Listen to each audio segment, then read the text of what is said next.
오늘 저는 출애굽기 8장 1절에서 15절 말씀을 가지고 삶의 목적 제2 개구리 재앙에 대해서 은혜 나누기를 원합니다.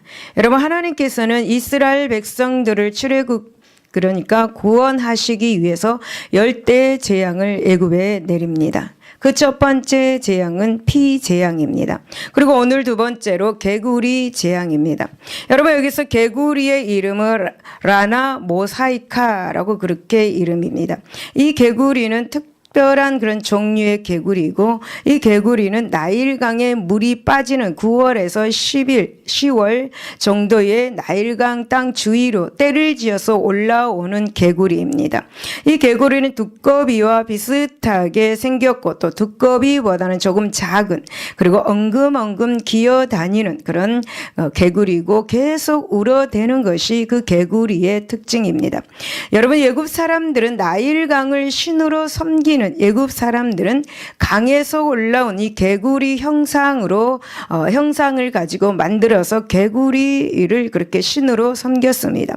이 개구리 우상의 이름이 보면 혁트라고 하고 혹은 헤카라고 그렇게 부릅니다. 여러분, 이 개구리의 우상은 개구리 머리를 가진 여신입니다.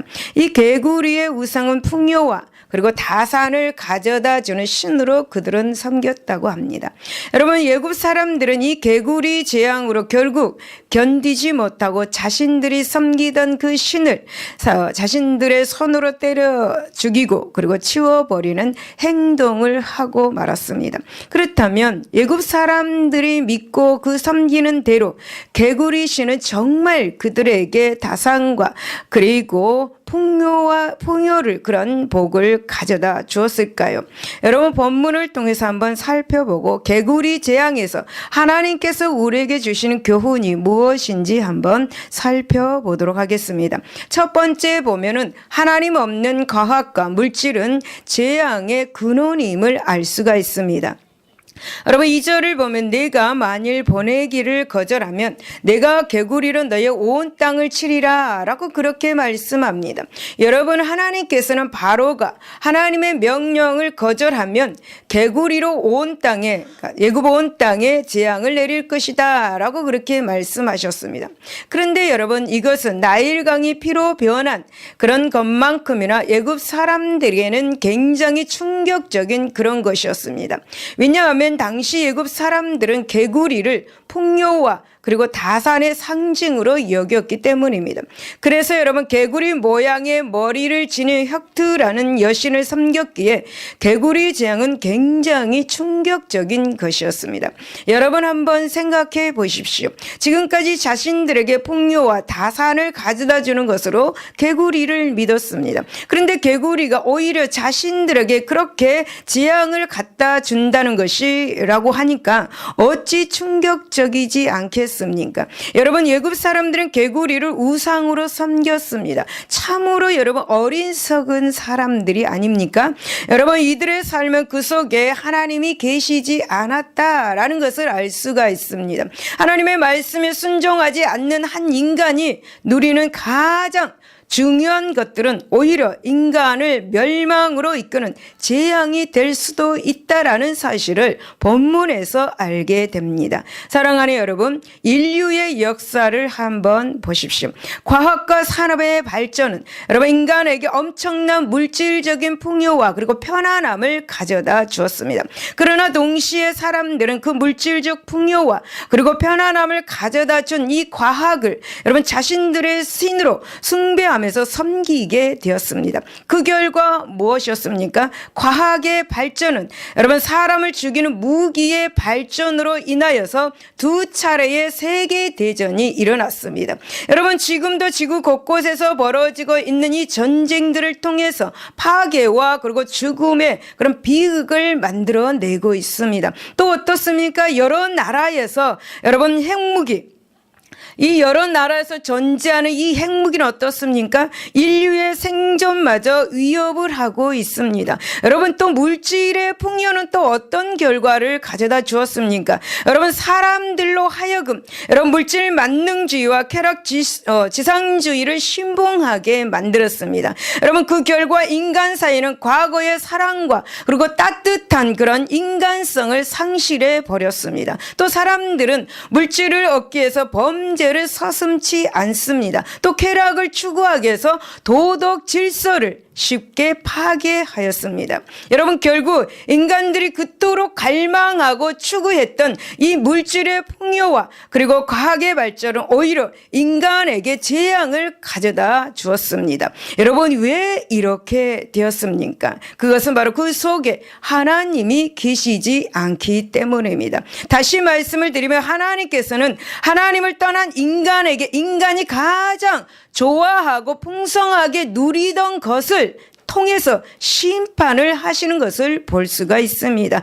사랑하는 여러분, 이것은 개인의 삶에 있어서도 마찬가지입니다. 삶 속에 하나님이 계시지 않고 하나님의 말씀을 외면한다면 지금 누리고 있는 것들, 곧 물질이나 권력이나 명예 그리고 사랑하는 사람 등은 오히려 멸망으로 몰고 가는 재앙의 근원이 될 것입니다. 여러분, 이사야 49장 4절을 보면 그러나 나는 말하기를 내가 헛되이 수고하였으며 무익하게 공연히 내 힘을 다하였다 하였도다. 참으로 나에 대한 판단이 여호와께 있고 나의 보응이 나의 하나님께 있느니라 라고 그렇게 말씀하고 있습니다. 그러므로 여러분, 지금 여러분의 삶 속에 하나님이 계시는지 아니 계시는지 여러분 한번 살펴볼 수 있기를 바랍니다. 여러분, 하나님의 말씀에 따라 얼마나 순종하고 있는지 한번 자신을 살펴볼 수 있기를 바랍니다. 여러분, 하나님이 없는 인생의 모든 노력은 결국 실패하고 많은 인생이 되는 것입니다. 여러분, 7절을 보면은 요술사들도 자기 요술대로 그와 같이 행하여 개구리가 애굽 땅에 올라오게 하였습니다. 여러분, 물론 이들은 하나님처럼 개구리를 생기게 한 것은 아닙니다. 여러분, 이들은 사슬로 하수에 있는 개구리를 올라오게 한 것이었습니다. 그런데 여러분, 중요한 것은 이들이 지금 오히려 스스로 멸망을 초래하고 있다라는 것입니다. 지금 여러분, 예금은 하나님께서 내리신 이 개구리 재앙으로 인해서 큰 고난을 당하고 있었습니다. 모든 백성들이 어떻게 하면 이 개구리를 없이 할까? 어떻게 하면 이 개구리는 물리칠 수 있을까? 고민하고 있었습니다. 그런데 술객이라는 이런 사람들은 개구리를 없애는 것이 아니라 오히려 개구리를 더 많게 하였다라는 것이죠.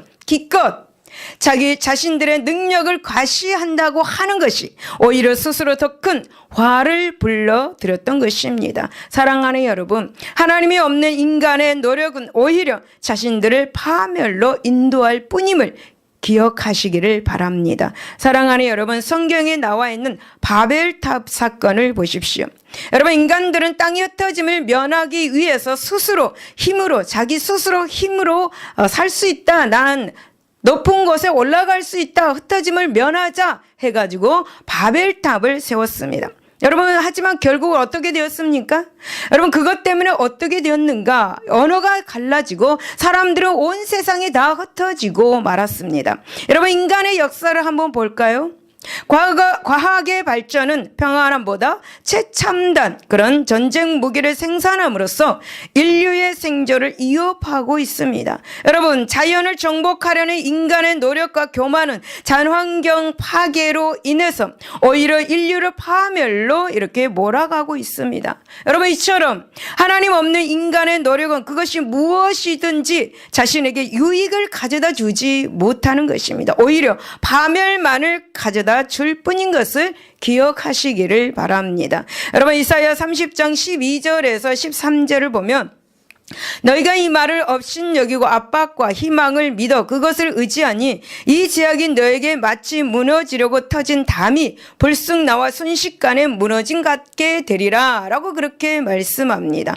여러분, 성도 여러분, 이것이 죄로 인해서 부패해지고 그리고 앞일을 내다보지 못하는 인간의 한계입니다. 인간은 아무리 노력한다 해도 스스로의 힘으로 선하고 유익한 것들을 이루어낼 수가 없는 것입니다. 여러분, 인간은 스스로에게 아무런 소망이 없다라는 그런 말입니다. 그러므로 여러분, 우리에게는 예수 그리스도가 필요합니다. 왜냐하면 예수 그리스도가 우리에게 소망이요 희망이 되기 때문입니다. 여러분, 예수 그리스도만이 우리의 구원자가 되기 때문에 우리에게 가장 필요한 것 바로 예수 그리스도임을 믿으시기를 바랍니다. 여러분, 예수 그리스도를 제외하고는 아무 곳에는 희망이 없습니다. 물질이 있다고 희망이 있는 것은 아닙니다. 여러분, 건강이 있다고 희망이 있는 것은 아닙니다. 여러분, 죄로 인해서 멸망의 구렁텅이로 달려가고 있는 우리를 건져주실 분은 오직 예수 그리스도임을 믿으시기를 바랍니다. 여러분,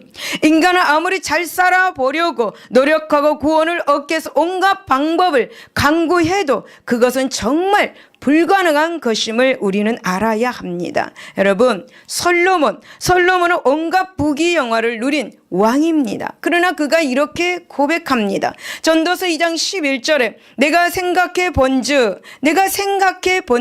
내 손으로 한 모든 일과 내가 수고한 모든 것이 다 헛되어 바람을 잡는 것이며 해 아래서 무익한 것이다 라고 그렇게 고백을 하였습니다. 여러분, 그러므로 우리는 겸손히 자신의 무능함과 아무런 소망 없음을 하나님께 고백해야 될 줄로 믿습니다. 그리고 예수 이름으로 그 앞에 나아가야 될 줄로 믿습니다. 여러분, 그래야 할 때 사랑의 하나님께서 부족한 저와 여러분을 받아주시고 축복하여 주실 줄로 믿습니다. 여러분, 예수님께서 희망과 소망으로 채워주실 것입니다. 그분이 여러분 우리에게 꿈과 소망으로 채워주실 것입니다. 여러분, 그분이 구원과 영광으로 우리에게 채워주실 것입니다. 할렐루야.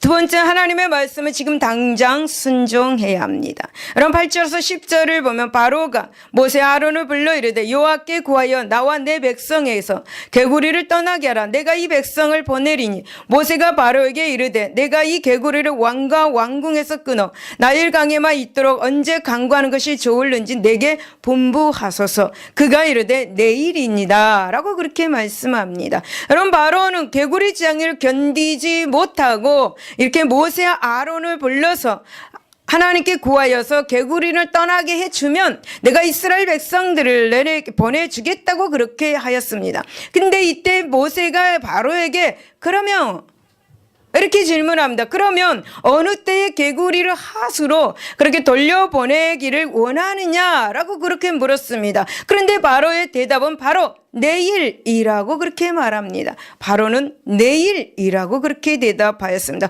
오늘 당장도 아니었습니다. 여러분, 우리 같으면 어떻게 대답하겠습니까? 오늘 당장 축복하여 주옵소서. 오늘 당장 이 문제 해결해 주시옵소서. 오늘 당장 이 질병을 치료하여 주시옵소서. 오늘 당장 이 개구리 같은 문제를 해결해 달라고 요청하지 않겠습니까? 여러분, 근데 바로는 내일이라고 그렇게 말을 했습니다. 정말 어리석기 짝이 없는 바로의 모습. 여러분, 지금 바로는 개구리로 인해서 극심한 고통을 당하고 있습니다. 그렇다면 지금이라도 당장 개구리를 없애달라고 그렇게 요구하는 것이 마땅하지 않겠습니까? 그런데 여러분, 바로는 왜 지금 당장이라고 말하지 않고 내일이라고 이렇게 말했을까요? 왜 그는 그렇게 말을 했을까요? 혹시 개구리가 저절로 사라질까? 혹시 오늘 밤이 지나면 밤에 모든 개구리가 사라질까? 여러분, 내일이라고 대답한 것은 바로 이런 한 가닥 희망을 가지고 있었던 것 같습니다. 여러분, 바로는 하루라도 하나님의 말씀을 실천하는 것을 뒤로 미룬 것입니다. 그런데 여러분, 어떻게 되었습니까? 결과는 바로의 기대대로 되지 않았다라는 거죠. 여러분, 바로가 하루라고 일찍 하나님의 말씀을 받아들였다면 바로는 고통의 시간을 줄일 수 있었을 것입니다. 그렇습니다. 여러분, 사람들은 혹시 그래 내가 이거 빨리 순종 안 해도 하나님은 혹시 들어주실 거야. 그래 혹시 이런 말을 많이 합니다. 그래 혹시 이런 부자가 될 수 있을 거야. 그래 하나님께 기도하지 않아도 될 거야. 순종하지 않아도 될 거야. 내가 이렇게 하나님께 예배를 드리니까 혹시 내가 원하는 대로 될 것이야. 혹시 그런 말을 많이 합니다. 여러분, 하나님 말씀에 순종치 아니하면서 온갖 요행을 생각하고 있는 거죠. 그리고 하나님의 말씀에 대한 실천 시기를 뒤로 미룹니다. 그런데 여러분, 그 일이 자신의 뜻대로 되어졌습니까? 여러분, 하나님은 하나님의 말씀을 순종할 때까지 하나님께서 내리시는 사랑의 매로 인해서 고통만 우리는 받을 뿐입니다. 여러분, 가장 지혜로운 행동이 무엇입니까? 여러분, 가장 지혜로운 행동은 하루라도 빨리 하나님의 말씀을 듣고 순간 당장 순종하는 것. 그것이 바로 여러분 가장 지혜로운 행동입니다. 가장 복받는 행동입니다. 여러분, 다윗은 시편 119편 60절에서 주의 계명들을 지키기에 신속히 하고 지체하지 아니하였다라고 그렇게 고백합니다. 사랑하는 여러분, 우리들은 성도들의 간증들을 잘 듣습니다. 어떤 분들은 간증들을 하죠. 그들의 간증들을 한번 들어보면은 하나님께서 어떤 사인을 주셨는데 그냥 들은 척도 하지 않고 자기 마음대로 자기 생각대로 행동하다가 육체적인 질병을 얻고 그 다음에 또 재물을 잃어버렸다. 그리고 나중에 하나님 앞에 나와 회개하고 나니까 하나님의 말씀에 또 순종하니까 하나님이 복을 주셨더라, 회복시켜 주셨더라 라고 그렇게 고백하는, 간증을 하는 그런 고백들을 들어봅니다. 여러분, 그들이 처음부터 하나님의 말씀을 들었다면 여러분 그런 고난을 당하지 않아도 되지 않겠습니까? 여러분, 참으로 하나님의 말씀을 듣는 그 순간 순종하는 것이 우리 자신을 위한 가장 지혜로운 행동인 것을 믿으시기를 바랍니다. 그러면 여러분, 저와 여러분은 하나님의 말씀 앞에 어떤 행동을 보이고 있는지, 혹시 바로처럼 어떻게 해서라도 그에 대한 순종을 뒤로 미루려고 하지는 않는지, 여러분, 그것은 여러분에게 고통만 가져다 줄 뿐입니다.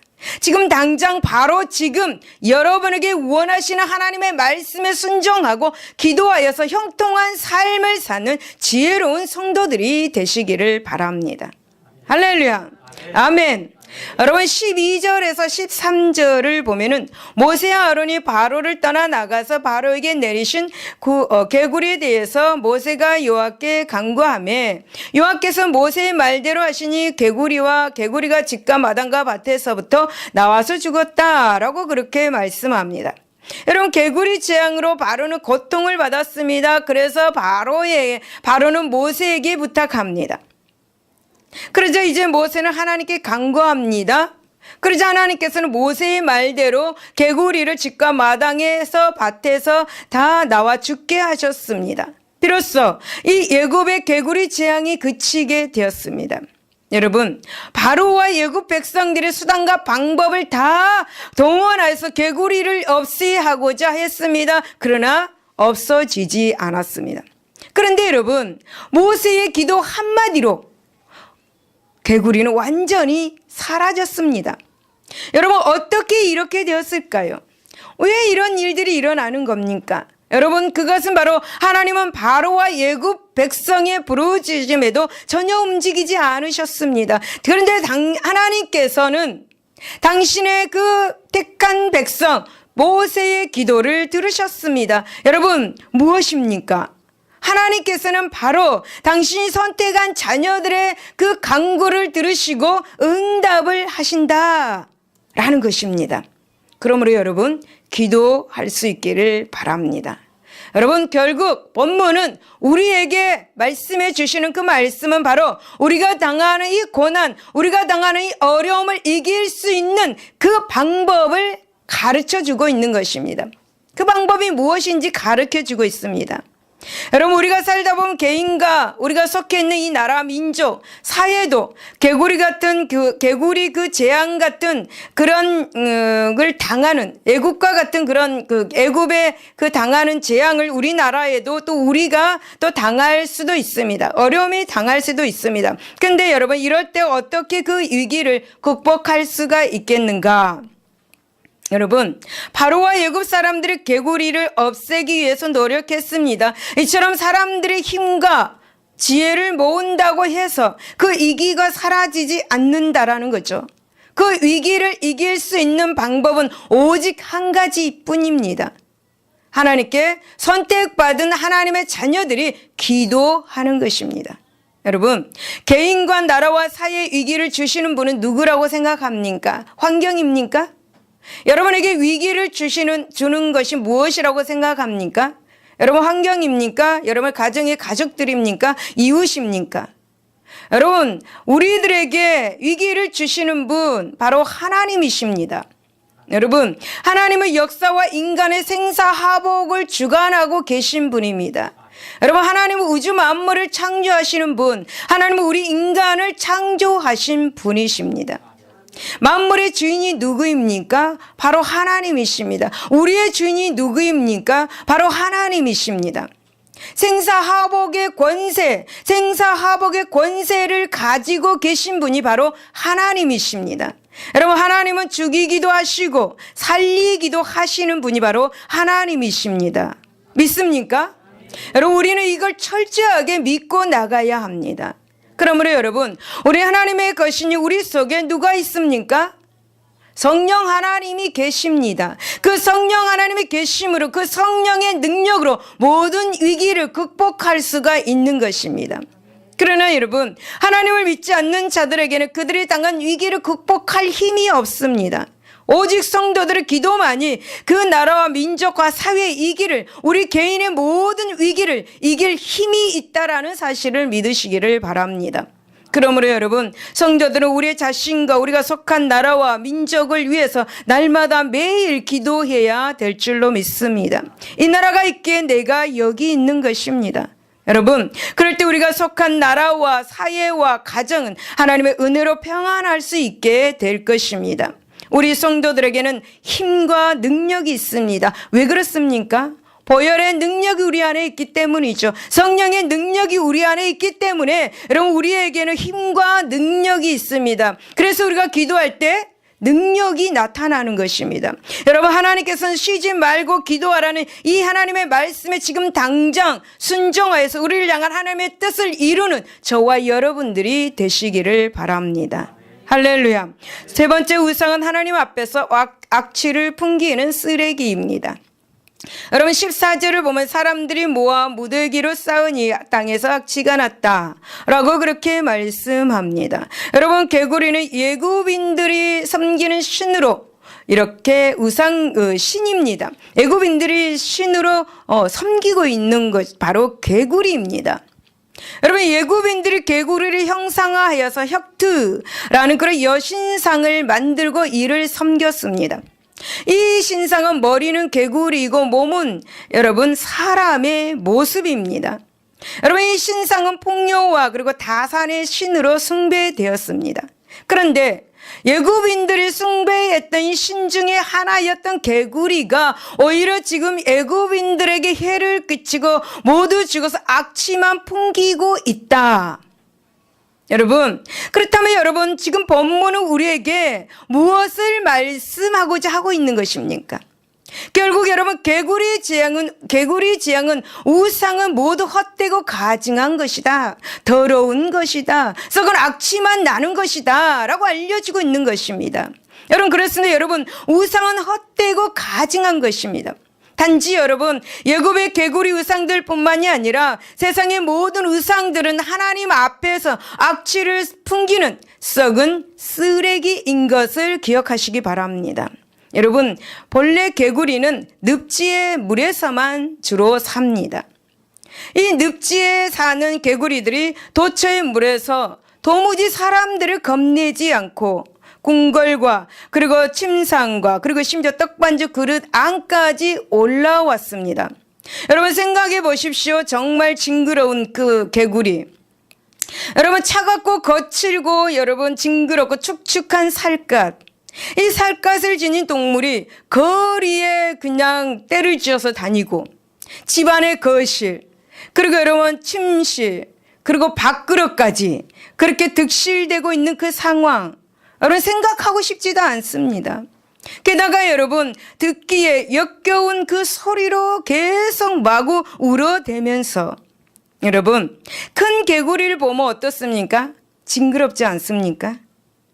여러분 작은 개구리는 징그럽지 않습니다. 그러나 큰 개구리를 보면 징그럽습니다. 지금 이 개구리가 두꺼비보다 조금 작은 겁니다. 두꺼비. 여러분 이 썩은 악취 나는 쓰레기를 보면 우리는 어떻습니까? 악취 나는 쓰레기 보면 눈살을 찌푸립니다. 그리고 그것에서 빨리 피하고 싶습니다. 썩은 쓰레기는 우리에게 질병을 가져다 주고 우리에게 우리의 환경을 더럽게 합니다. 여러분 악취를 풍기는 쓰레기는 사람들에게 아무런 도움을 줄 수가 없고 해만 끼칠 뿐입니다. 여러분 이스라엘 역사를 한번 보십시오. 그들이 무엇 때문에 가나안 땅을 온전히 정복하지 못하고 이방인들에게 그렇게 괴로움을 당하고 있었습니까? 그것은 바로 여러분 우상을 섬겼기 때문입니다. 사사기 2장 11절에서 23절에 그렇게 말씀을 하고 있습니다. 여러분 이스라엘 백성들이 무엇 때문에 나라가 망하고 이방의 나라의 포로로 잡혀갔습니까? 그것은 바로 이스라엘 백성들이 우상을 섬겼기 때문입니다. 여러분 이처럼 우상은 헛되고 가증한 것입니다. 악취 나는 쓰레기, 즉 우상을 섬기는 자들은 멸망에 이르게 하는 무서운 것, 바로 우상입니다. 여러분 신명기 7장 25절을 보면 너는 그들이 조각한 신상들을 불사르고 그것에 입힌 은이나 금을 탐내지 말며 취하지 말라. 내가 그것으로 말미암아 올무에 걸릴까노니 이는 내 하나님 여호와께서 가증히 여기는 것임이라 라고 그렇게 말씀합니다. 하나님께서는 조각한 모든 신상, 우상은 다 가증하고 더럽다 라고 그렇게 말씀합니다. 여러분 그렇다면 우리들이 이 우상으로부터 자유롭다고 생각하고 있는지, 여러분 우리는 이 우상들과는 전혀 무관하게 살아가고 있는지, 여러분 우상 숭배가 단지 눈에 보이는 그런 형상을 섬기는 것만을 가리키는 것이 아닙니다. 여러분 사도 바울은 골로새서 3장 5절에서 우리에게 단지 눈에 보이는 형상을 섬기는 것만이 아니라 이 땅의 것을 사랑하는 마음, 곧 탐심도 우상 숭배다라고 그렇게 말했습니다. 여러분 다시 말씀을 드리면 하나님이 아닌 세상 것들을 우리가 하나님보다 더 사랑하게 된다면 그것이 바로 우상 숭배다 라는 것입니다. 물질을 하나님보다 더 사랑하는 자에게는 돈이 우상입니다. 권력과 명예를 더 하나님보다 사랑한다면 그것이 바로 우상입니다. 여러분 세상을 하나님보다 더 사랑한다면 그것이 바로 우상 숭배인 것입니다. 하나님이 이런 것을 가증히 여기신다라고 그렇게 말씀합니다. 사랑하는 여러분, 우리 기억합시다. 여러분 우상은 결탄코 우리를 구원하지 못한 허무한 것입니다. 여러분 우상은 허무만 우리에게 가져다 줄 뿐이고 허공만 치는 그런 것만을 가져다 줄 뿐입니다. 여러분 만약 우리에게 하나님보다 더 사랑하고 섬기는 우상이 있다면 하나님께서 사랑의 매를 드실 것입니다. 그 사랑의 매로 인한 고통은 참으로 힘든 삶을 살게 되는 것이죠. 여러분 이사야 42장 8절에 보면 나는 여호와이니 이는 내 이름이라 나는 내 영광을 다른 자에게 내 찬송을 우상에게 주지 아니하리라 라고 이렇게 말씀합니다. 여러분 하나님은 우리를 창조하시는 목적은 하나님 당신을 찬양하기 위해서 창조하셨다 성경에 말하고 있습니다. 여러분 하나님께서 당신께서 찬양을 받으시기 위해서 우리를 창조하셨는데 인간이 우상한테 찬양을 한다면, 우상을 섬기며 찬양을 한다면 어떻게 되겠습니까? 여러분, 하나님은 질투의 하나님이십니다. 하나님이 끝까지 자기에게 돌아오도록 사랑의 매로 치시는 분이십니다. 사랑의 매. 여러분, 그것은 하나님 그건 사랑의 매가 아니에요. 나한테 고통만 주는 매입니다 라고 말할 수 있겠지만 하나님은 사랑의 매다 라고 그렇게 말씀합니다. 그 사랑의 매를 들어서 고난이라는 것으로 우리를 치십니다. 돌아오도록. 그 마음에 예수님만 있도록, 그 마음에 욕망의 우상을 버리고 하나님의 마음, 예수님의 마음으로 돌아오라고 계속해서 고난으로 치시는 것입니다. 그러므로 여러분, 지금 여러분에게 우상이 있다면 지금 당장 버리시기를 바랍니다. 여러분, 그것이 바로 하나님께서 우리를 선택하시고 우리를 세우신 목적인 것을 기억하시기를 바랍니다. 여러분, 네 번째, 고난 중에 베푸신 하나님의 은혜를 잊지 말아야 합니다. 15절을 보면 그러나 바로가 숨을 쉴 수 있게 됨을 보았을 때에 그의 마음을 완강하게 하여 그들의 말을 듣지 아니하였으니 여호와께서 말씀하신 것과 같았더라 라고 그렇게 말씀합니다. 여러분, 개구리 재앙으로 숨을 쉴 수 없을 정도로 고통을 당하더니 바로가 모세의 기도로 말미암아 개구리 재앙이 그치고 이제 숨을 좀 쉬게 되었습니다. 그런데 바로는 다시 마음이 완강하여져서 하나님의 말씀을 듣지 않습니다. 어려울 때 하나님을 찾습니다. 여러분, 어려울 때 하나님을 찾습니다. 평안할 땐 찾지 않습니다. 숨 쉴 공간이 있다면 찾지 않습니다. 쉼 쉴 수가 없을 때 하나님을 찾습니다.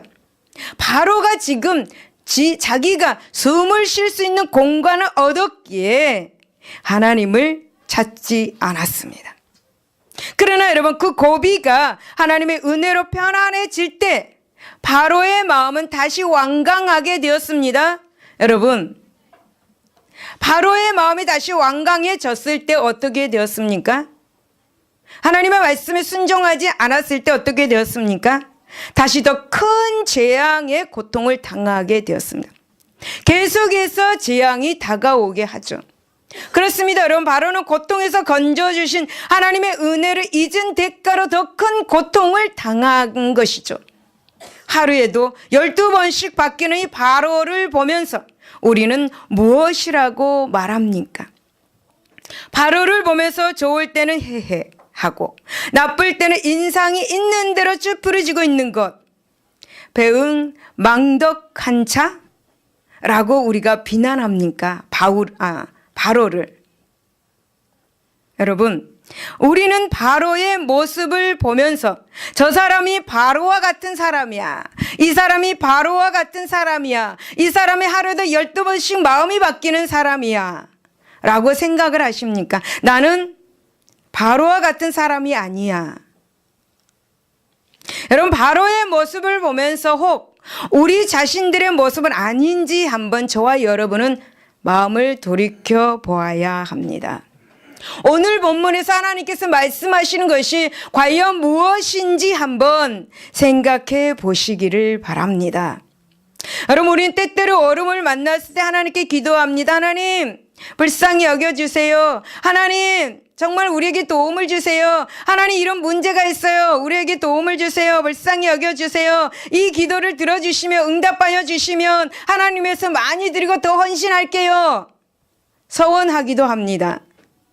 그런데 여러분, 막상 이 기가 지나고 나면 하나님의 은혜는 어디론가 사라지고 맙니다. 헌신하겠다고 서원했던 것까지도 어디론가 사라져버리고 마는 것을 볼 수 있습니다. 다 잊어버립니다. 내가 언제 그랬습니까? 하나님, 내가 언제 그렇게 하겠다고 했습니까?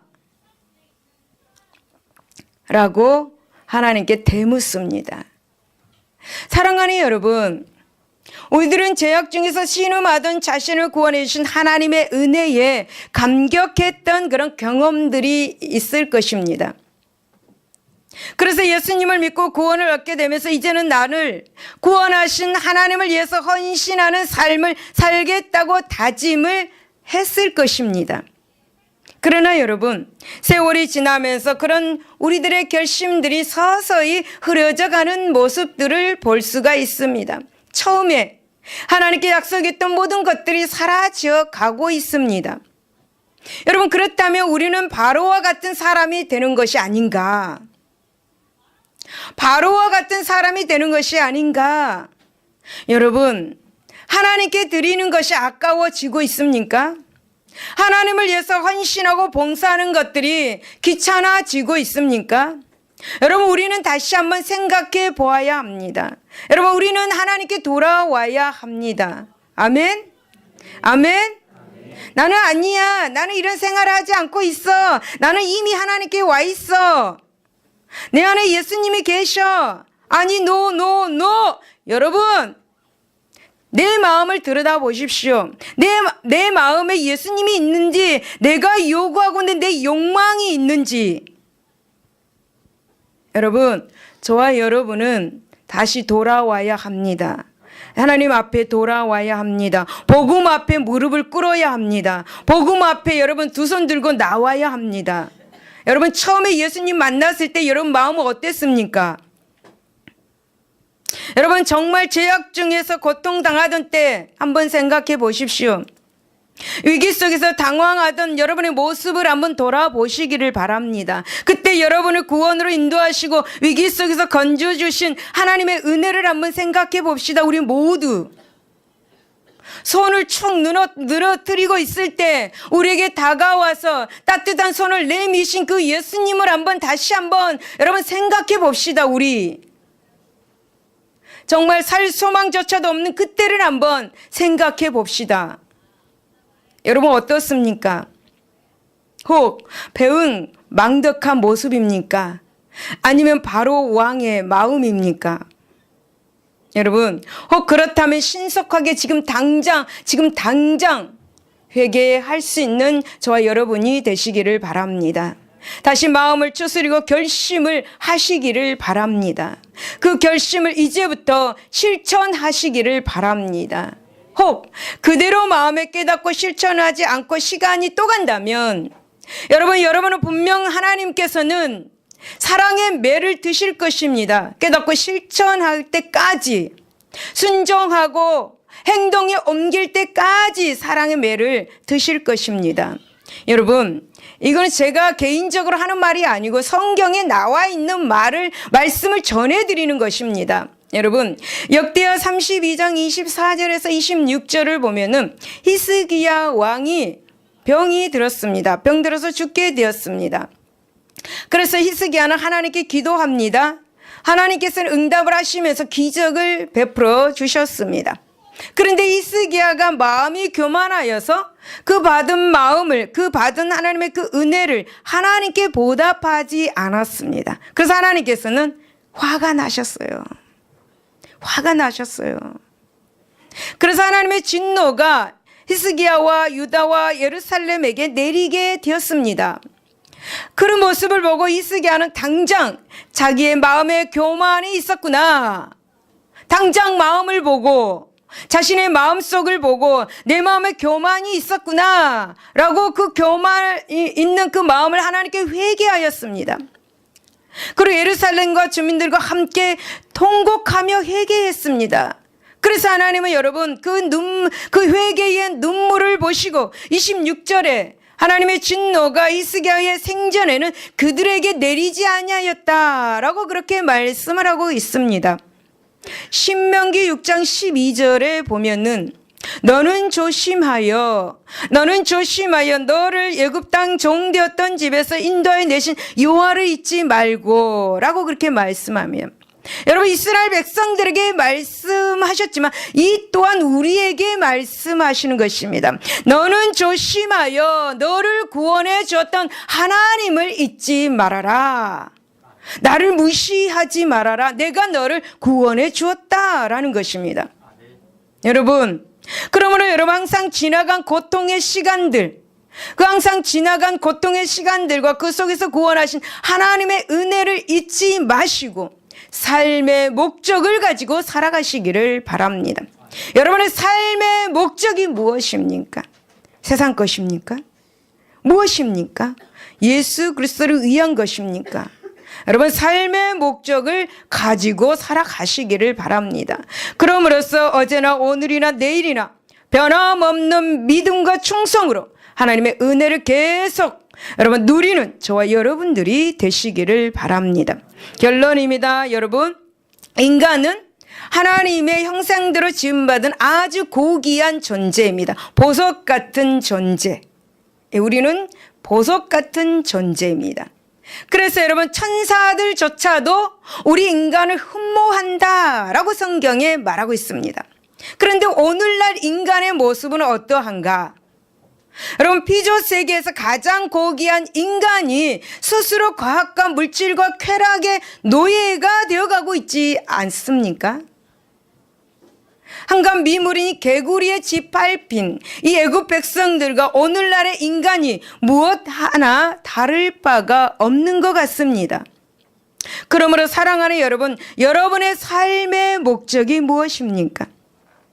여러분은 세상이 아니라 오직 하나님만을 섬기며 그의 말씀에 순종함으로 헛된 것에 짓밟혀 저주받는 자가 아니라 만물을 다스리는 하나님의 백성으로 영광 돌리는 삶의 목적을 가지고 사시기를 예수 이름으로 축원을 드립니다.